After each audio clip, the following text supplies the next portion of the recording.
Le FC Barcelone a lié à de nombreux joueurs lors de ce mercato estival. L'un d'eux est Rafinha, l'ailier brésilien évoluant à l'United. Les Catalans espéraient que Lille soit relégué, afin de signer le joueur au rabais 25 millions d'euros, mais les Peacocks se sont maintenus, et ils demandent désormais des sommes jugées excessives, par le Barça 70 millions d'euros. Cependant Sport indique que le club entraîné par l'Américain, Jesse Marsch pourrait revoir ses demandes à la baisse, en exiger plus que 50 millions d'euros. Une somme qui n'entrerait cependant toujours pas dans les comptes catalans. Affaire à suivre. Toujours en fin de contrat à la fin du mois, Ousmane Dembélé, 25 ans, n'a pas encore donné sa décision finale quant à son avenir. Annoncé au Paris Saint-Germain, mais également du côté de Chelsea depuis de nombreuses semaines, l'ancien joueur du Stade Rennais reste encore un joueur du Barça. Et depuis ce samedi matin, une vidéo où on aperçoit l'international français défraie la chronique.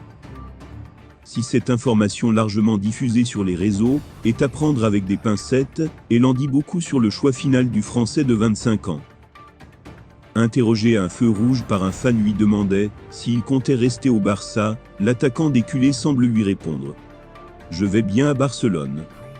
Méfiance tout de même qui plus, est dans un dossier qui a connu d'innombrables rebondissements. La sélection brésilienne compte de nombreux jeunes talents offensifs, qui sauront porter la Seleção lors des années à venir. L'un d'entre eux n'est autre que le jeune madrilène Rodrigo. Il a d'ailleurs révélé à Espin que Neymar voyait en lui son successeur. Lorsque je quitterai l'équipe nationale, le dit sera à toi, a lâché le joueur du PSG au jeune ailier. Je ne savais même pas quoi lui dire. J'étais gêné, j'ai un peu ri, et je ne savais pas quoi dire.